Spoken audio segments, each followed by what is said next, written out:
嗯，那个，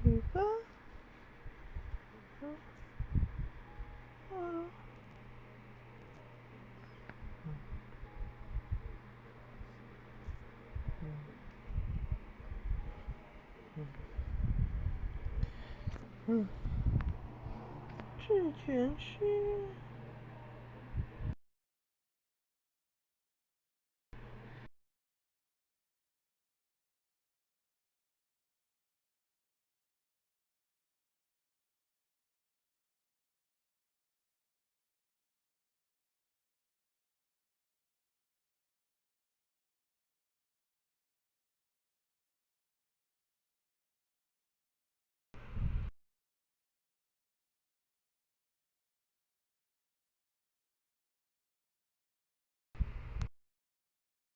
哦，台北，你知道是有够头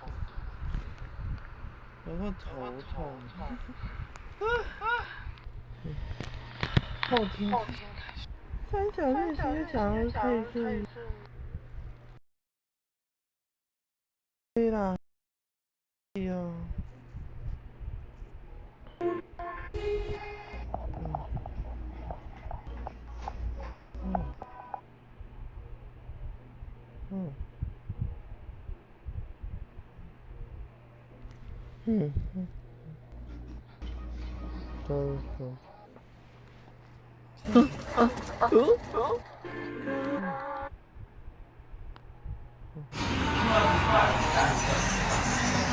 今天一样是直男带妹子来吃东西啊，妹子，妹子，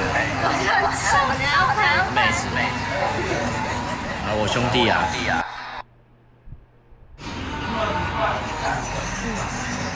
今天一样是直男带妹子来吃东西啊，妹子，妹子，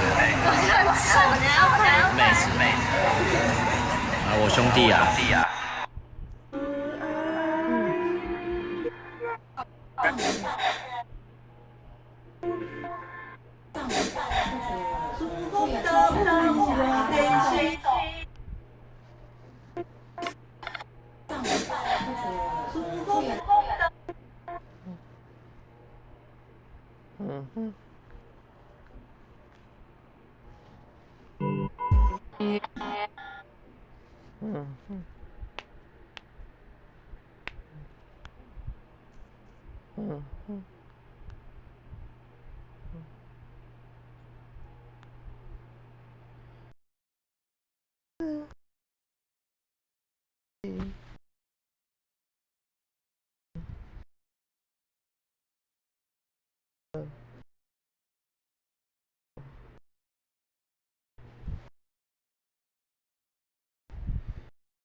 Oh my god，一个人700多块，这个 not bad，而且那个什么进来是自己按计时进来，完全不用人工。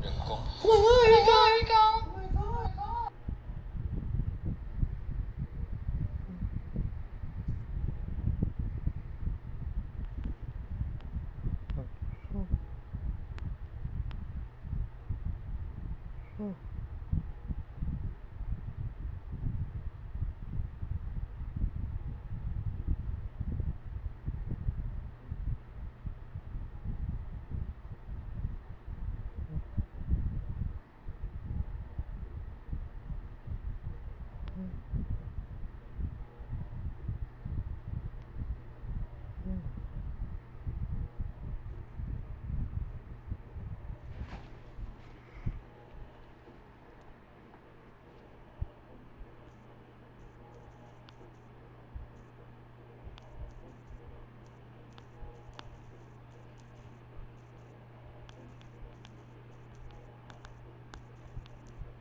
嗯嗯哼，好像时间里有着我自己。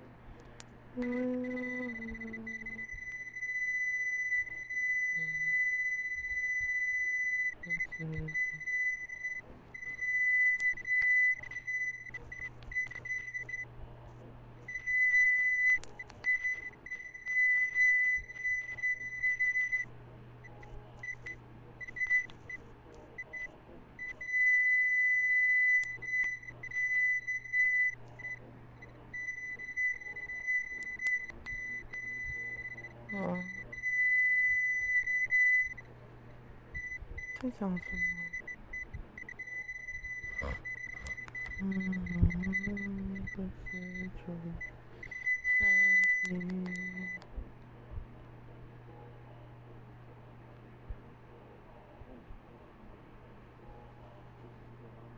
对啊。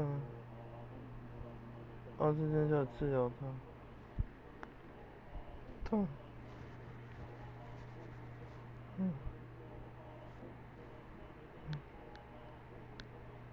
你骄傲的飞跃，细细的夏天，听不见的宣言，重复过很多。飞鸟和蝉永远没办法理解。因为飞鸟，太快飞过了，而蝉只能冲。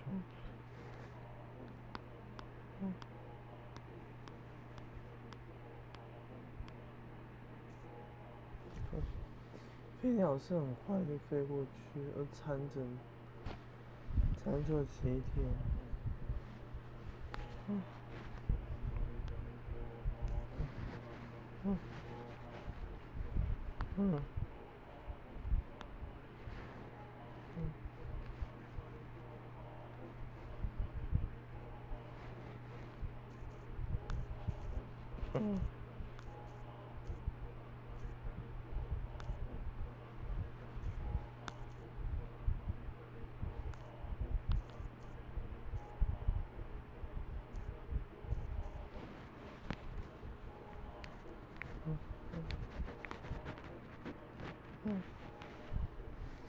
你骄傲，不行。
我不管发生什么事，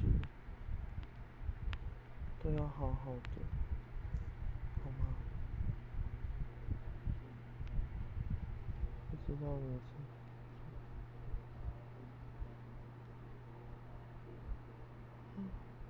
穿衣搭配好，回头率一定高，学穿搭就来小红书吧。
Our last lecture was the 12th session of the Compassion series, which has a connection with what will be covered today.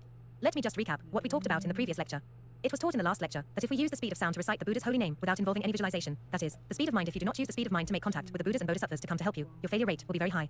The reason is that the physical distance between Buddhas and the human realm is too big. Where are the Buddhas? They are at the highest level of the heavens of the form realm. So, it is a great distance away from the human realm.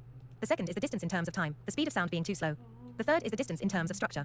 It is even harder for the speed of sound to pass through the highest level of the heavens of the form realm, the Akanistha end of form heaven, the material structure of which is extremely sparse.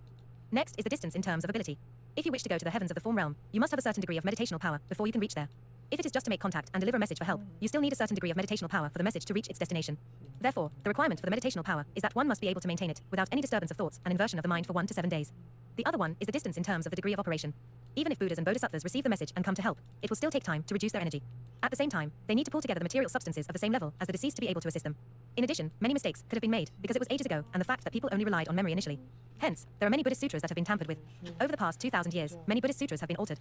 So, we must analyze these sutras with meticulous and precise observations before we can believe and apply them. Otherwise, our relatives and we will be misled and cannot be saved. Are there other more serious consequences except for not being saved? Yes, there are. These will be covered today. The past lectures of the Compassion and Bodhisattva series are available on the YouTube TV channel of Dudjom Buddhist Association International for you to rewatch. The first lecture of the visualization practice of Compassion and Bodhisattva series provides the correct explanation of the Bodhisattva of emptiness, oral pith instructions on the great perfection and the fallacies of the crazy wisdom. The second lecture teaches the visualization practice of initiating the programming and entering into the Dharma realm to attain Buddhahood, while the third lecture provides the oral pith instructions in attaining the Dharmakaya Buddha of the teachings on the key of life and death. The fourth lecture is about the teachings on the key of life and death too, the oral pith instructions in attaining the Sambhogakaya Buddha, and the oral pith instructions and detailed explanation of the visualization practice on Heart Sutra. The fifth lecture is about the teachings on the key of life and death 3, the oral pith instructions in attaining the Nirmanakaya Buddha, as well as a comparison on the oral pith instructions of the visualization practices between the Great Perfection and the Heart Sutra. The sixth lecture is about the comparisons among the oral pith instructions of the visualization practices in the daily life by the Heart Sutra, the Diamond Sutra, and the Great Perfection. The seventh lecture explains the oral pith instructions of the visualization practice on the nature of the 5 aggregates as emptiness in the Heart Sutra. The eighth lecture teaches the oral pith instructions of the visualization practice for the emptiness, neither existence nor voidness of the Great Perfection in the daily life. The ninth lecture explains how to use emptiness to visualize compassion in order to detach from emotional sufferings. The 10th lecture's title is What is the difference between the Dharma practice of abiding in notions and that of non-abiding in notions in the Diamond Sutra. The 11th lecture has 2 videos with different titles but the same content. One of the videos is entitled Why does one thought of pure belief in the Diamond Sutra bring immeasurable virtuous merits? Another video is entitled The method of accumulating immeasurable virtuous merits is in the Diamond Sutra. The 12th lecture is entitled Buddhas are omnipresent, but why do they still need us to recite their holy names before coming to our rescue? It is about the conditions required for different Dharma practice methods and their respective results. Today is the 13th lecture. What is the method with a high success rate to be reborn in the Buddha's pure land? Let us review what has been taught so far. If you have no compassion, it is very difficult to be reborn in the Buddha's pure lands. We cultivate compassion in 2 stages. If we have no bodhicitta, we cannot attain Buddhahood. Bodhicitta is divided into 2 levels. One is relative bodhicitta, and the other is absolute bodhicitta. They are cultivated separately. If you want to cultivate intrinsic awareness, that is, bodhicitta, and hope to restore it to perfect enlightenment in order to attain Buddhahood, you must observe the bodhisattva precepts. You may watch our lecture video on YouTube to know what bodhisattva precepts are. Suppose we only practice everything from step 1 to step 4, but not the absolute bodhicitta of step 5, that is, to incorporate precepts, meditational power, and wisdom in our Dharma practice to master emptiness, neither existence nor voidness. Suppose you do not practice this, but only mercy, pity, and some relative bodhicitta, by making certain wishes, observing some precepts, and helping others. If you accumulate virtuous merits this way in the hope of restoring your intrinsic awareness, it will be extremely slow and require 2 to 3 great asamkhya kalpa, that is, an incalculably long period. You never know how many hundreds of millions of reincarnations and rebirths you have to go through before you can make it. It is an incredibly long time. We have also talked about the bardo, also called the intermediate stage, which is a transitional period. In fact, there are 6 transitional periods in the whole process of our reincarnation. We have explained the bardo of dying, bardo of dharmata, and bardo of becoming before. These are all the changes occurring during the transitional periods after death, which are very important. We have given detailed explanations about them in the first 5 lectures of our Compassion series. They can help us deal with death and assist in our Dharma practice, just like prescribing the right medicine for the right disease. There will be many key opportunities appearing, which are very important to prescribe the right medicine for the right disease. But what should we practice when we are still alive? And how do we go about it? This is called the bardo of this life. What do we do in our Dharma practice when we are alive? This is what we are going to teach now. We must practice the holy Dharma from step 1 to step 5, not only step 1 to step 4. How do we practice the whole set of step 1 to step 5 all at once in our daily life? 新手常犯错误3，在平原建成，周围一点地形遮挡都没有，很容易被敌军俘虏。高手在三国建成，先选金属做出生地，利用金属环山抱水的地形优势，再建上巨马堵上道路，就能全方位阻挡强敌入侵。而且金属有铜币加成，能快速升级防御攻势，要多稳有多稳，被俘虏不存在的。姐弟力规划建成，你学会了吗？《三国志战略版》。This is how we divide. We divide the 24 hours of a day into 3 periods to practice the holy Dharma. When you wake up from sleep, emerge from a meditative state, or during a session of meditative concentration, in fact, you might enter the Dharma realm at any time. So, we must initiate the programming in entering into the Dharma realm in advance and prepare ourselves. This has been covered in the first 5 lectures. Starting from the 6th lecture, we have been teaching how we should undergo the relevant training in the 3 realms in advance, so we can easily restore our bodhicitta. This is what we are going to talk about right now. Why should we restore our intrinsic nature, also called Buddha nature or Dharma nature? because it is necessary to restore our intrinsic awareness of perfect enlightenment, which is called bodhicitta. Once restored, even not to a very high level, it can at least help us be liberated from the cycle of karmic existence. And you can even attain Buddhahood once it is restored to its 100%. If it is in terms of waking up from sleep, emerging from a meditative state, or during a session of meditative concentration, it is best to use the Heart Sutra to explain. If it is about how we should train our intrinsic awareness in our daily life, it is best to use the Diamond Sutra to explain. We have been explaining the Diamond Sutra in the previous 12 lectures. We will continue to talk about it in today's 13th lecture. Let us first talk about where this sutra came from. The origin of this sutra is because of an elder named Subhuti who asked Lord Buddha Shakyamuni a question: if a sentient being, whether a man or a woman, note that he did not state here that only men, but not women, are allowed, be it male or female, if he or she resolves to attain Anattara Sambodhi, that is, the intrinsic awareness of perfect enlightenment, where should his or her mind abide in? That is, what should he or she have to bear in mind? At the same time, how should he or she subdue deluded thoughts? How should our thoughts be subdued? How should one subdue one's deluded thoughts? Another name for the unsurpassed, well-balanced and equally abiding, complete and perfect enlightenment is absolute bodhicitta. Absolute means the ultimate or highest. What is bodhicitta? It is perfect enlightenment, that is, attaining Buddhahood.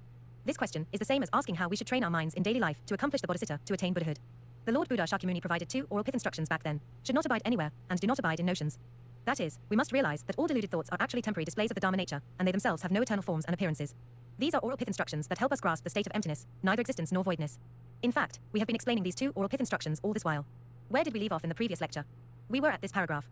So long as you give rise to a very pure thought or belief towards any sentence stated in the Diamond Sutra, believing it can help you, you can enter into a state of heightened awareness. Then, you will be like merging with Buddhas and Bodhisattvas, and everyone will seem to be interconnected. All Buddhas and Bodhisattvas will immediately know your existence and assist you, thus bringing immeasurable virtuous merits to you.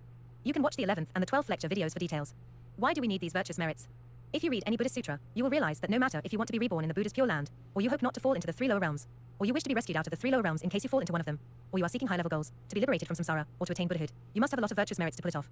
It turns out that there are many different degrees of virtuous merits, and you cannot have any less virtuous merits, for you cannot be saved even if you just lack a little bit of them. So, how can we plant immeasurable virtuous merits through certain Dharma practice methods in our daily lives? Is it sufficient if I do a lot of good deeds? According to the Diamond Sutra, there is a big difference. It will take a long time, as long as 3 great asamkhya kalpa, if you want to accumulate enough of this kind of virtuous merits through good deeds. But suppose you read the Diamond Sutra and have faith in one sentence of it, and this pure thought can enter directly into the emptiness, the intrinsic awareness of perfect enlightenment. With just one thought of pure belief, you can already be interconnected with the omnipresent Dharma nature of Buddhas. Once you are interconnected with them, you will be able to plant immeasurable virtuous merits. With this kind of virtuous merits, we will not easily fall into lower rebirths in the 3 lower realms, that is, the realms of hells, hungry ghosts, and animals. The reasons behind it need to be explained in great detail. If not, people will be misguided, wondering why they would still be fine by reading a sentence or 2 from the Diamond Sutra, even if they were guilty of murder and arson. You will misunderstand it then. The fact is that it will not be against the law of causes and effects. It is justified and conditional. It will not work by merely reading a sentence or 2. These are covered in the 11th and the 12th lectures of the visualization practice of compassion and bodhicitta series. You can rewatch them. We have explained the different kinds of distance in the previous session. There are distances in terms of levels, azimuth, and intrinsic awareness. On top of this, if we have incorrect knowledge and view about the Buddhist holy Dharma, we will not succeed in our Dharma practice. We also need to consider our Dharma practice methods and the level of our Dharma practice to determine the success rate. Furthermore, you also have to take your virtuous and evil karmic portfolio into account. What is your virtuous and evil karmic portfolio like? Is it possible that during your Dharma practice, the karmic forces from your karmic creditors are so strong that they can interrupt or weaken your Dharma practice to make you fail? The success rate has to take our virtuous and evil karmic portfolio into account. So, why do we have to read the Diamond Sutra? Because while reading the Diamond Sutra, if you suddenly comprehend and realize it, the merits and virtues that you can accumulate will enable you to rearrange your virtuous and evil karmic portfolio. The virtuous karma can be increased many times more, and the evil karma will be reduced comparatively. It is the principle of trade-off. If you also know to observe the precepts and repent to clear the evil karma, your virtuous and evil karmic portfolio, needless to say, will have the largest proportion being virtuous karma, and very little evil karma. If you also act in concert with the appropriate Dharma practice methods, it will be very easy for you to be reborn in the Buddha's pure land. It will be a breeze if you wish to go to the western land of extreme bliss. If you say that you do not only aim for going to the western land of extreme bliss, but the 5 heavens of non-returning instead, hoping to be liberated from samsara, or even attain Buddhahood, that is not a problem at all. This is because you have laid a sound foundation. So, it turns out that it is imperative to rearrange one's virtuous and evil karmic portfolio. It turns out that apart from reciting Namo Buddha Amitabha, you also need to complement it with reading the Diamond Sutra to assist you. In fact, our Dharma practice cannot solely rely on only one method. We have to complement it with many other aspects. For example, you must observe the precepts and pay attention to the law of causes and effects. You must know that the 3 realms operate the law of causes and effects. How do we avoid violating something terrible? You can only do so by understanding how it works and believing deeply in the principle of cause and effect. Besides, we have also mentioned that the success rate of your Dharma practice methods is determined by 3 key elements: precepts, meditational power, and wisdom. So, we have discussed if we are to recite the Buddha's holy names, how high is the success rate to go to the western land of extreme bliss if we recite Namo Buddha Amitabha? This has been explained in the previous lecture. So, some questions have been raised. A disciple of mine many years ago wanted very strongly to ask me this question. I did not answer him at that time. If I were to answer him, it would take many sessions and a lot of analyses to do so. I did not want to give him a vague answer hastily. He asked me this way: what if I recited Namo Bodhisattva Metriya? Let us take a look. 孤独是一个人吃饭，一个人发呆，一个人在深夜失眠。但是自从下载了 Litmatch， 我认识了很多新朋友。Litmatch， 年轻人的潮流社区，潮酷头贴，展现个性自我，快速配对，拒绝等待，匿名交友，轻松自由，免费聊天，终结孤独。Litmatch，不止社交 ，Lit Match 更年轻、更自由。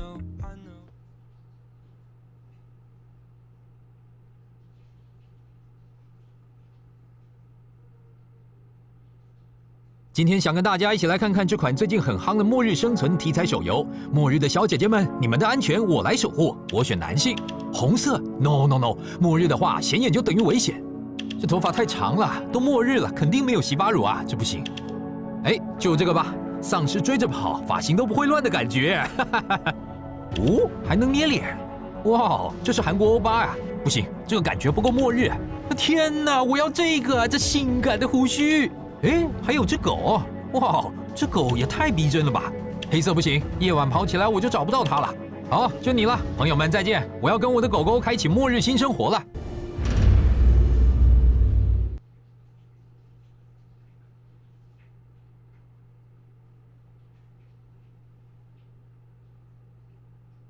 I have already explained this diagram that shows the distribution of the entire 3 realms in the previous session. Where are the Buddhas? They are at the highest level of the heavens of the form realm called Akanistha. Most Buddhas and Bodhisattvas reside here. The highest 5 levels are called the 5 heavens of non-returning, into which one has to enter in order to be liberated from the cycle of karmic existence. Let us have a look. Where are humans? Human beings are at a very low level in the realm of desire. So, the distance is huge. The Akanistha is very far away from the human realm. You ask me to have a very high level of meditational power and observe the precepts. If I have no wisdom, I will be required to observe some precepts. I cannot but observe them. What if I try Bodhisattva Metria? It turns out that he is actually at the Tusita within the heavens of the desire realm, that is, in the Tusita heaven. There are 2 courtyards, the outer court and the inner court. He has been propagating the holy Dharma in the inner court. If I recite Namo Bodhisattva Metria, it will be much closer. Logically speaking, it does not require a very high level of meditational power. Do I need to observe the precepts? Since it is so close, would it be much easier for me? Would my success rate be much higher then? We will explain this today. There are a few things we need to pay attention to. First and foremost, Bodhisattvas are different from Buddhas. The name is called Bodhisattva Metria, not Buddha Metria. So there is a distance in terms of ability. We also have to look at their vows. Have they made a vow to come to save you if you call their names? Buddha Amitabha has. He has made it clear that if you call his holy name, and when he receives the message, he will find a way to save you. But has Bodhisattva Metria made the same vow? Not only has he far less of the ability, but he also has not made a vow to come to your rescue upon receiving the message. Of course, will he find a way to do so? I believe that he will, given his compassion as a Bodhisattva. But after all, there is a huge difference, for he has not attained Buddhahood. He is yet a Ekajatapratibhada Bodhisattva. What does it mean by Ekajatapratibhada? He still needs to wait in the heavenly realm for his life to end. Then he must die once again and take rebirth in the human realm to clean up all his memories and start all over again to practice the holy Dharma. It will be like Lord Buddha Shakyamuni, who sat under the Bodhi tree and made up for some deficiencies with a lifetime of Dharma practice before attaining Buddhahood. That is why he has a name called Ekajatapratibhada, which means taking up a Buddha's place in his next life. Why does he lack a few things? What is he missing? I will explain a little of this shortly. But first, let us look at the deviations in time. When exactly will Bodhisattva Metria be reborn in the human realm and then attain Buddhahood and teach us sentient beings? We have to wait. When was Lord Buddha Shakyamuni born? He was born in ancient India over 2,500 years BCE and entered into Mahaparinirvana at the age of 80. Therefore, it will take another 5.67 billion years after the Mahaparinirvana of Lord Buddha Shakyamuni before Bodhisattva Metria will be born in our world and attain Buddhahood to teach us. It means that we have to wait for a very long time. During these 5.67 billion years, you are bound to violate precepts and have times when your evil karma is heavy. You will definitely have the chance to be found by your karmic creditors, who cause you to fall into the 3 lower realms of hells, hungry ghosts and animals. It will be even worse if you fall into hell as it is harder to get out. That is, you will not be able to get out in a long time. How could you see Bodhisattva Metria then? You may have to wait for many billions of years before you can see him. The teachings about Bodhisattva Metria are based on the 3 sutras of Metria. These refer to the 3 sutras about Bodhisattva Metria, Kwanmirukposal Sangsangto Sulch Onkyong Sutra, Mirukasenkyong Sutra, and the Sutra on the Metria's Great Attainment of Buddhahood. The sutras describe Bodhisattva Metria as a monk who has not eradicated his afflictions and does not practice meditation. Why did he not do any of these? Why was he like this? It is because he believed that those who practice the Bodhisattva deeds should focus on the almsgiving, observance of precepts, forbearance, diligence, compassion, and wisdom in the real world. If you only care about meditating in the remote mountains by yourself, then you are ignoring the sentient beings. If you only care about eradicating your own afflictions without enlightening and saving the sentient beings widely, you are just like those who practice hinayana. They also only care about themselves and do not save others. You will be short of compassion, and so how could your virtuous merits be complete and perfect then? Because of this, it is stated in the sutras that he does not work very hard and seldom practices the holy Dharma.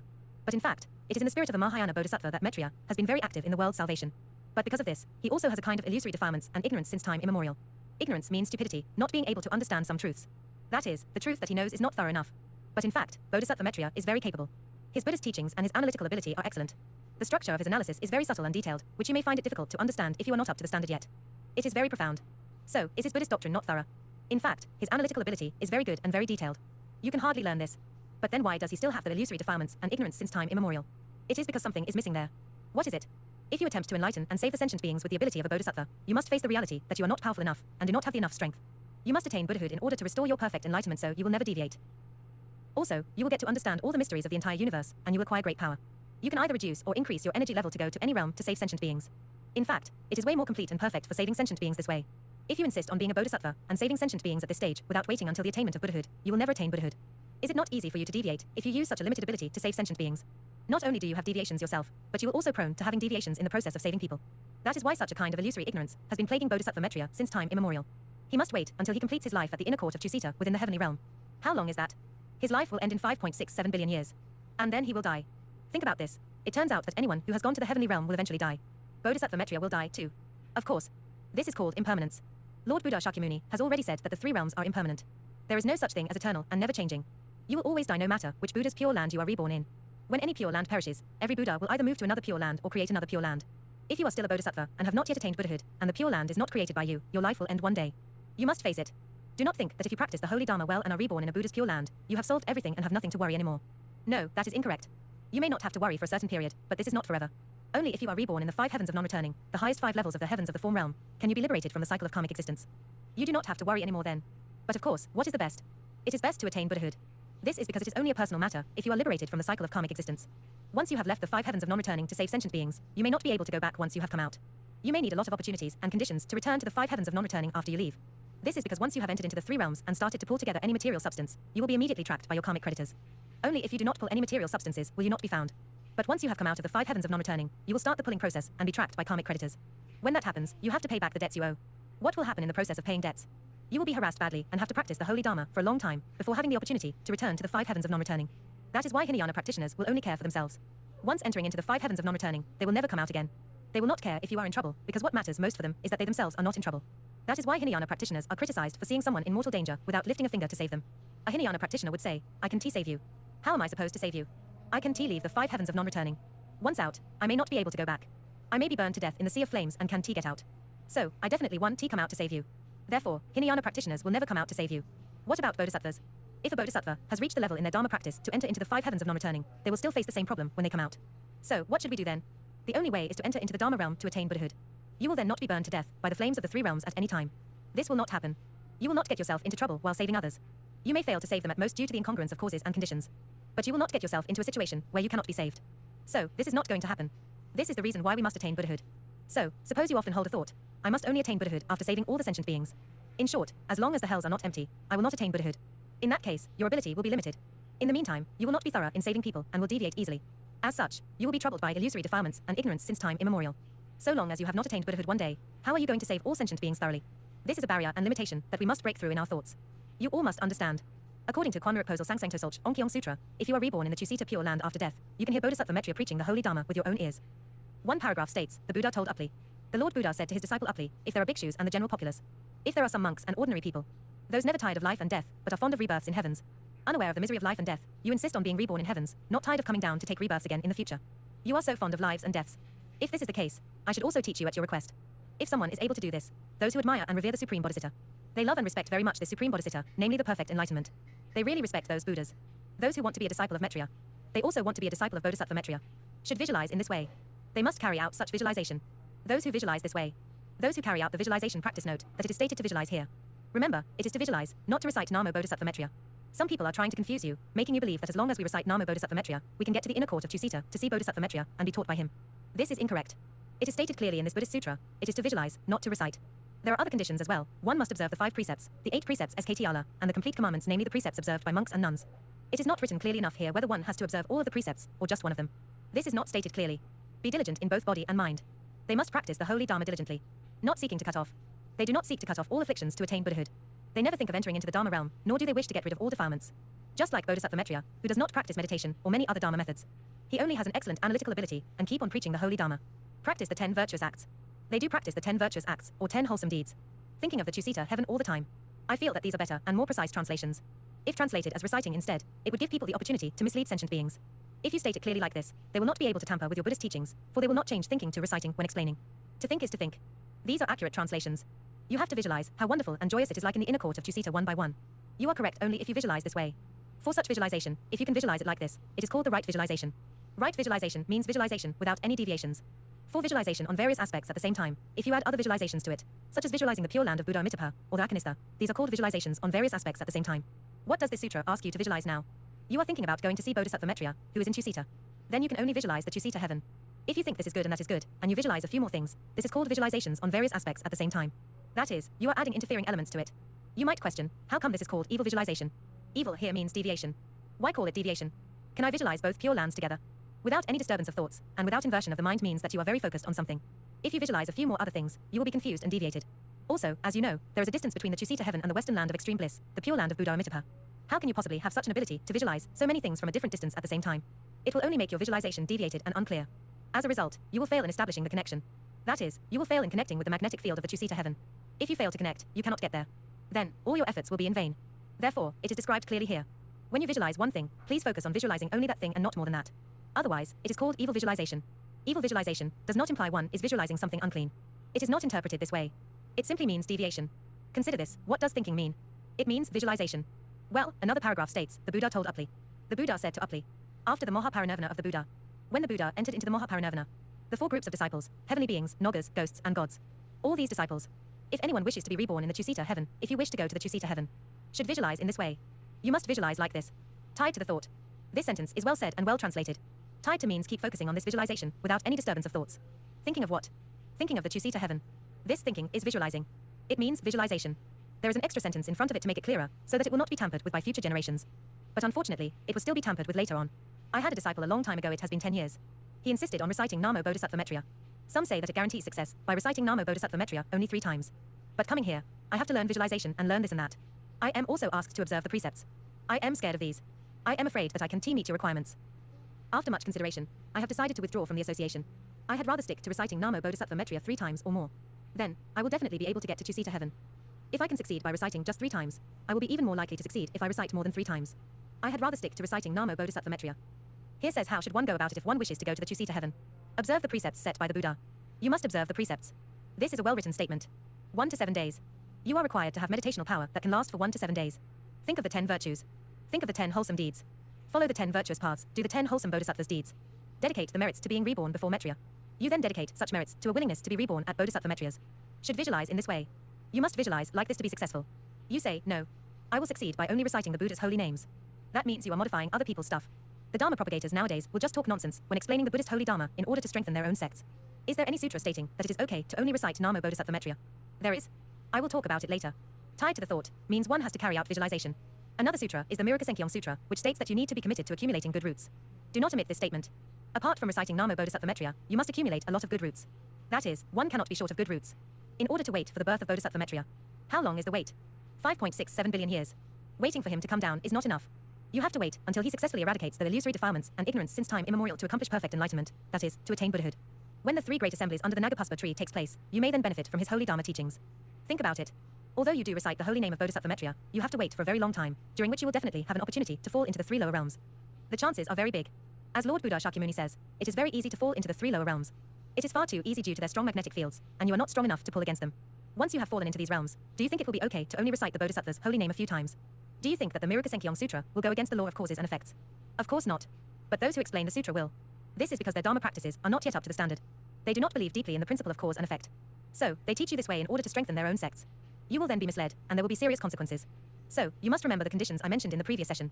How many of them have you met? You must figure that out carefully. Do not rely on their explanations, thinking that since reciting the Bodhisattva's holy name 3 times will do, success is guaranteed if you recite more than 3 times. It is not like that. You cannot go against the law of causes and effects. Your karmic creditors will not let you go easily just by hearing you reciting this Bodhisattva's holy name. No, they will not. You must find a way to practice the holy Dharma until you can rearrange your virtuous and evil karmic portfolio. You must repent before you can make that happen. Now let us do some more analysis. It turns out that the virtuous and evil karmic portfolio is so important. If one is unable to readjust it, it will be useless to recite any holy name. Yes, the karmic creditors will not let you go. Even if a Buddha comes to pick you up, they will argue with the Buddha. Even if Bodhisattva Metriya comes to pick you up, they will argue with Bodhisattva Metriya as to why you should be saved despite that you have not repaid your debts. Therefore, it will only work if there is sufficient strength in your virtuous and evil karmic portfolio. If we recite Namo Bodhisattva Metriya, suppose your goal is set within the 3 realms and the distance is huge. You may say, it is already very close. He is in the Tusita heaven, which is already much closer to me. Fine, it is much closer to you. Then it will depend on your own Dharma practice methods to determine the level of meditational power you require. If you only recite holy names, it is a very simple method. The simpler the Dharma practice method, the higher requirement it will be for the meditational power. This is the formula for the success rate. So, if you wish to make contact with Bodhisattva Metriya, with your goal being set within the 3 realms, in the middle tiers of the heavens of the desire realm, and the method you use is the simplest and slowest speed of sound, it will be a big deal. The requirement for your meditational power will be very high as you must maintain your concentration for about 1 to 7 days. We have already explained this earlier. However, the benefit is that although the requirement is high, one sentence is missing here.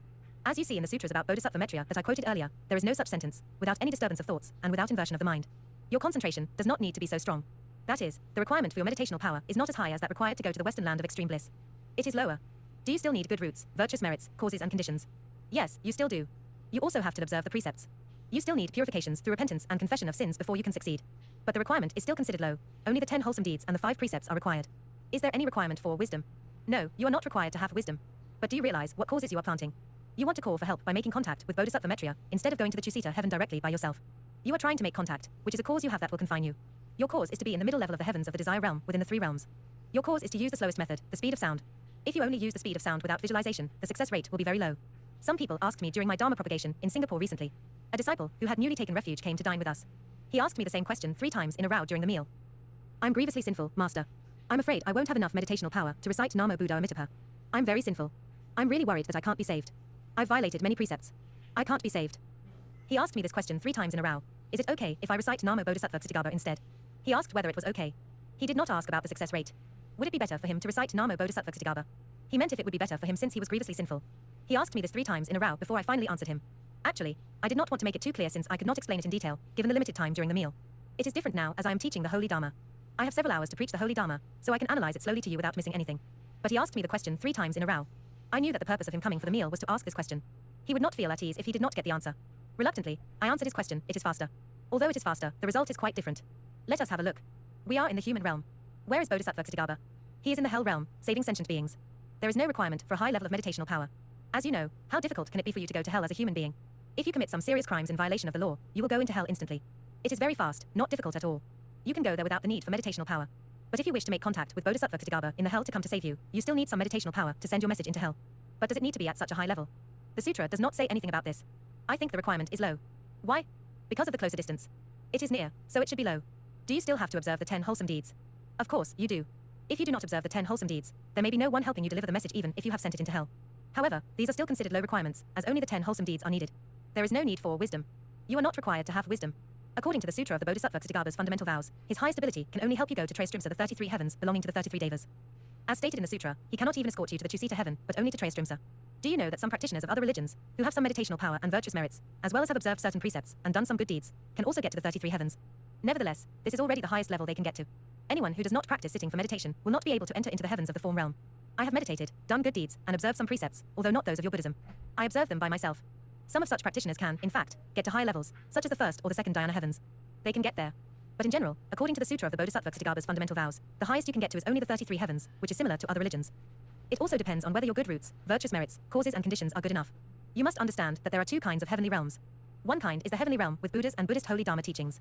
Another kind is the heavenly realm without Buddhist holy Dharma teachings. If you wish to go to the heavenly realms with Buddhist holy Dharma teachings, you are required to have even more good roots, virtuous merits, causes and conditions. As such, people practicing other religions can only go to the heavenly realms without Buddhist holy Dharma teachings. If we know about these, we must accumulate more good roots, virtuous merits, causes and conditions to be reborn there ourselves. So, since the requirements are low for the other 2 aspects, you need high levels of good roots, virtuous merits, causes and conditions before you can go there. Therefore, you cannot go there by simply reciting Namo Bodhisattva Ksitigarbha a few times. You still have to meet some other conditions.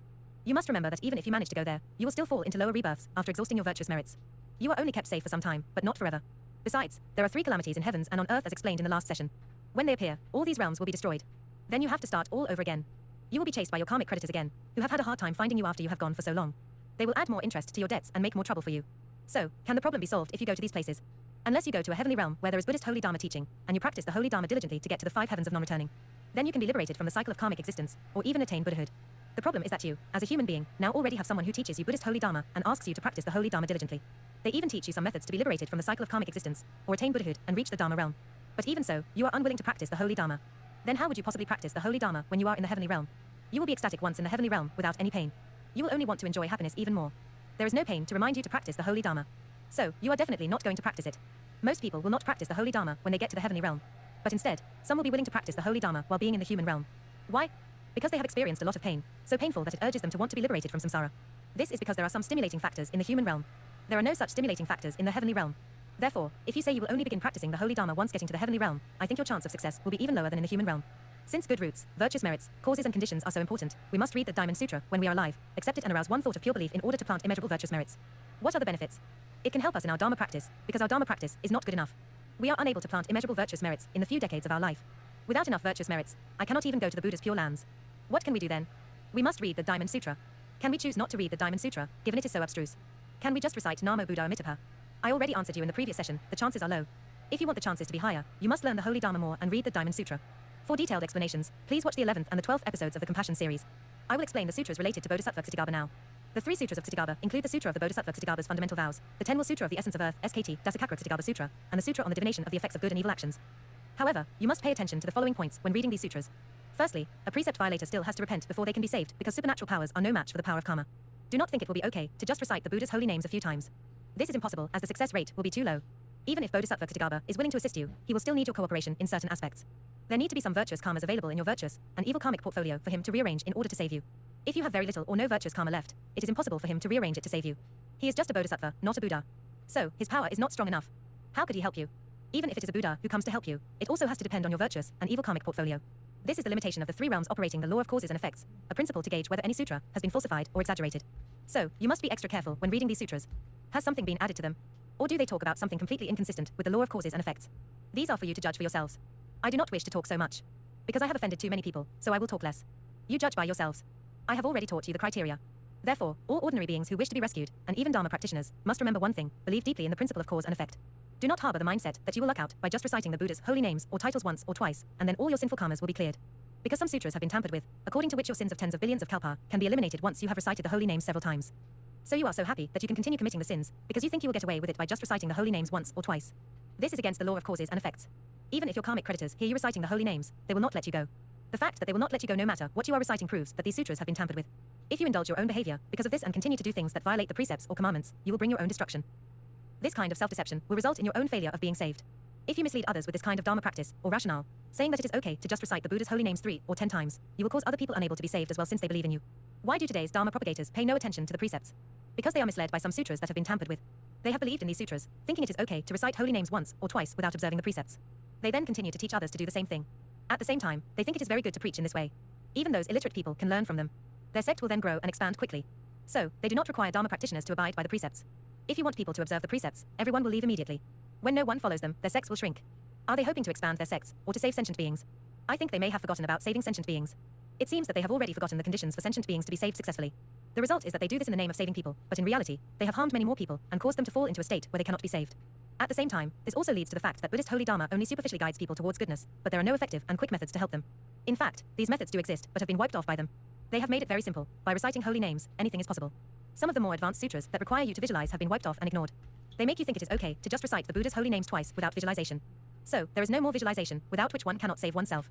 Consequently, the high-quality contents of the Buddhist holy Dharma will be hollowed out in disguised form, unable to assist sentient beings in attaining Buddhahood, being liberated from samsara, or being reborn in Buddha's pure lands. They cannot even achieve being reborn in Buddha's pure lands. It all boils down to the oversimplicity of them with actual...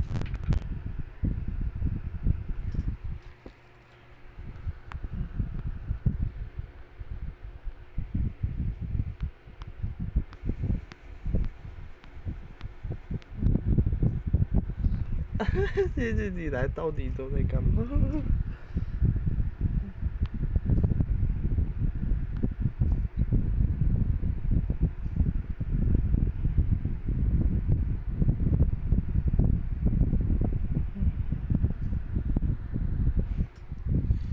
到底应该要开启上帝视角，因为如果你要太偏来偏去的，就觉得说很恐怖。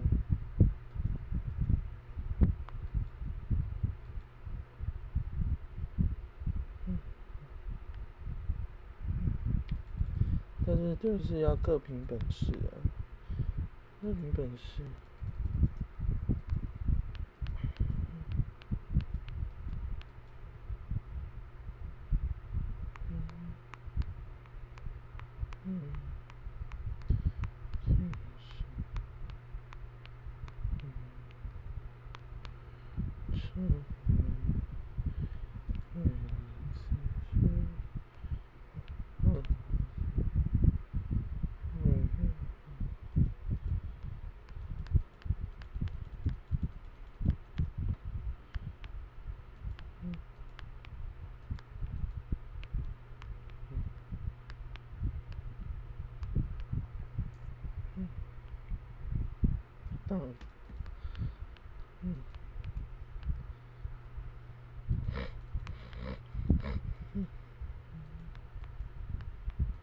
师傅，拜弥陀宝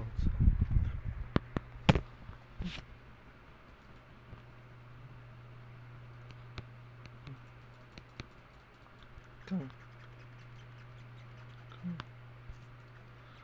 大威德金刚，南无大威德金刚，南无大威。这全吃。干嘛？我没有叫你。好，hello，